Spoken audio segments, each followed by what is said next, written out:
From the same courthouse where O.J. was once found not guilty comes another grave miscarriage of justice. Attorney Graham Barry explains. First of all, the judge heard our motion to disqualify him.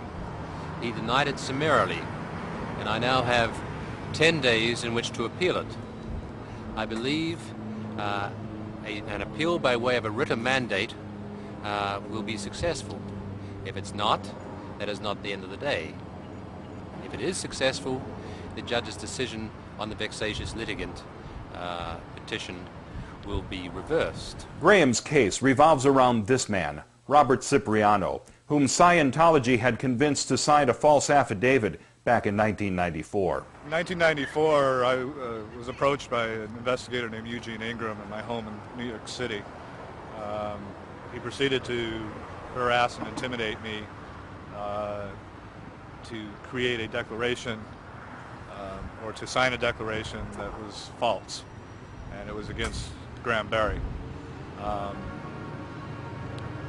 I did not hear again from Mr. Ingram for 2 years.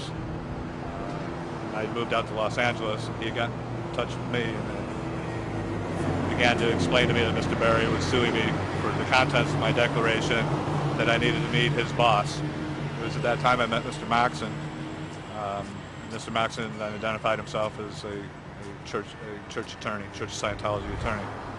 It was thereafter that every aspect of my life was paid for. Hundreds of thousands of dollars were exchanged to me from the church, from Mr. Maxon, to continue the lies of the declaration.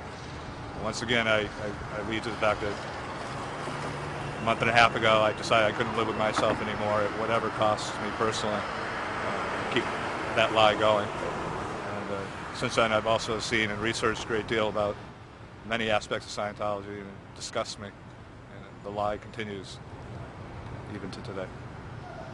Did you know anything about Scientology when Ingram first came to you? No, I did not. How long was it before you discovered that there was any connection to the Church of Scientology? It was approximately 2 years later. And how did you discover that? Mr. Maxon told me that he represented the Church of Scientology. He was the chief litigator, in-house. And they set you up with a job at Earthlink. Yes, they did. Mr. Maxon felt it would be, since I was an entrepreneur, Mr. Maxon decided it would be better if I was working in the context of the case. So he contacted Sky Dayton, who's the chairman of the board of Earthlink Network, and had me hired there immediately, even though they weren't hiring anybody. I was placed in the dial-up sales, and while I was there, I realized that most of the employees there are Scientologists, at least in the sales division and in the securities division. I was told how how Earthlink was formed, who funded it, and the type of surveillance they had and that they conduct upon the internet. To quote a gentleman who works at Earthlink, it was Sky's way of watching over the internet from within the internet. I was told, and I saw of a building that was next door to their main building, which nobody has access to. It's highly secured out in Pasadena, California, which is where all the surveillance and internal operations go on. There's certain very evident things when you work in Earthlink on the T1s and T2 lines.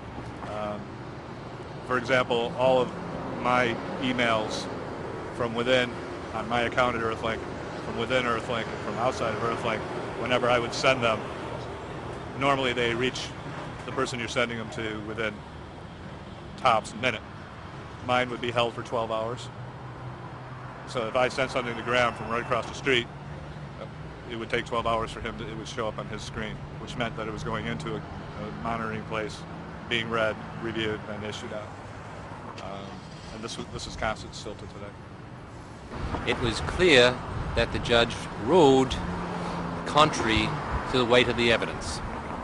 And it was telling that the judge could not ascertain why I was addressing the contents of the Cipriano declaration. It interested me and stunned me that he asked why the Cipriano declaration was even relevant to the proceedings. I told the judge that the Cipriano declaration evidenced the polluting, tainting, and corrupting of the entire proceedings from the get-go. That did not seem to be of interest to the judge, who concluded his ruling by suggesting that it was not what I had done as a litigant, but the way I had done it. I believe that standing against this organization, it is almost a badge of honor to be declared vexatious. And I intend to continue litigating against them and to continue vexing them. My main concern today is that Mr. Maxson, Mr. Rosen, Mr. Sauter, the three attorneys that represented me in one aspect or another against Mr. Berry, have all of my files and all of my personal belongings and have refused whatsoever to return them to me after being substituted over 10 days ago. I find this highly irregular, and I don't know the law well enough to know whether it's illegal, but I want my belongings back because there's also a great deal of evidence, and I hope that they don't destroy it. They at one point leased a car for you, right? Yes, they did. 1999 Saturn. And what happened to that car? The day that everybody was given notice of my declaration, or a portion of my declaration, that very evening that my car was removed, stolen from in front of the place I live.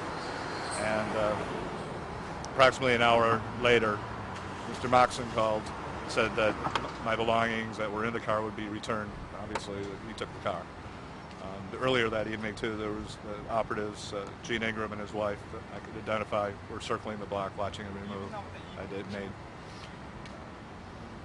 So that's tampering with, as far as I'm concerned, that's tampering with evidence. I wish to thank everyone for their support. I think the church made a big mistake to take this step today. I think that mistake was evident in the body language of all those who are present in court, including Mr. Rinder, and especially Mr. Maxson, standing in the shadow of his evident criminal defense attorney, Mr. Shaliff. I believe that I have been judicially and legally lynched by a kangaroo court. I've made those arguments in evidence, and I repeat them today. I feel as though I am the character in the book Darkness at Noon, and that I have descended into a legal rabbit hole resembling Alice in Wonderland.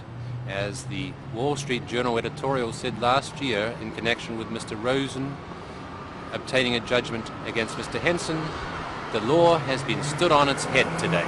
I actually felt that it was all predetermined before we even walked into the courtroom today. Mr. Maxson had told me straight out that Judge Williams was a friend of Scientology, which is in my declaration. And it was evident to me as a layman, not a lawyer, that it was pretty much all set up to go just the way it went down. Just more of the Church of Scientology's influence. Finally, clearly, I have a major abuse of process claim against Mr. Maxson, Mr. Ingram, Mr. Hurtado, the church, and others who have participated in the corruption of justice, the obstruction of justice that was put upon the record of the court today. I would be happy to hear from any attorney who cares to either represent me or assist me in filing and bringing that action for abuse of process. And I am going to be putting my full faith in the American judicial system beyond this courtroom.